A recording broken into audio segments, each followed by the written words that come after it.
દર્શક મિત્રો, વડોદરા શહેરમાં રખડતા કૂતરાઓના રોજના વધતા જતા આતંક અને કરડવાના કિસ્સાઓને પગલે નાગરિકોમાં ભારે રોષ જોવા મળી રહ્યો છે. વડોદરા મ્યુનિસિપલ કોર્પોરેશને આ મુદ્દે આખરે એક્શન મોડમાં આવ્યું છે. તંત્ર દ્વારા સમગ્ર શહેરમાં રખડતા કૂતરાઓની ચોક્કસ સંખ્યા જાણવા માટે એક વૈજ્ઞાનિક પદ્ધતિથી નવી વસ્તી ગણતરી એટલે કે ડોગ સેન્સસ કરવાનો એક નિર્ણય લેવામાં આવ્યો છે. આ સર્વેની કામગીરી હાથ ધરવા માટે વીએમસી દ્વારા એક ટેન્ડર પ્રક્રિયા પણ શરૂ કરી દેવામાં આવી છે. તાજેતરમાં સામે આવેલા આરોગ્ય વિભાગના આંકડા મુજબ શહેરમાં અત્યાર સુધીમાં 6463 જેટલા લોકોને હડકવાની રસી આપવી પડી છે.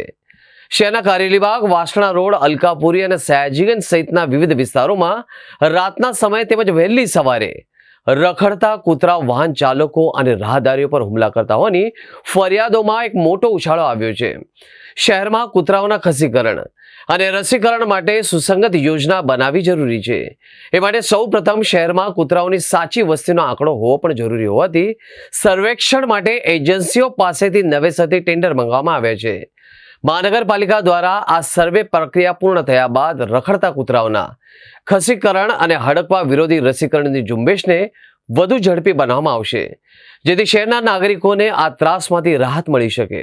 વડોદરા મહાનગરપાલિકા દ્વારા જ્યારે નામદાર સુપ્રીમ કોર્ટના આદેશ પરત્વે રાજ્ય સરકાર દ્વારા તમામ મહાનગરપાલિકાઓને ડોગ સેન્સસ કરવાનો સર્વે કરવા બાબતે આદેશ આપવામાં આવ્યો છે. જે અનુસંધાને વડોદરા મહાનગરપાલિકા દ્વારા અગાઉ પણ સાયન્ટિફિક વે જે ગાઈડલાઇન છે ભારત સરકારની એ અનુસાર 2014ની અંદર સર્વે કરવામાં આવ્યો હતો. ત્યારબાદ અત્યારે જે દર 5 વર્ષે સર્વે કરવાનો હોય એના અનુસંધાને ફરીથી અત્યારે આગામી સમયમાં ડોગ સેન્સસની સર્વે કરવાની કામગીરી ટૂંક સમયમાં હાથ ધરવામાં આવશે. જનરલી 2 થી 3 ટીમો નું પ્લાનિંગ હોય છે.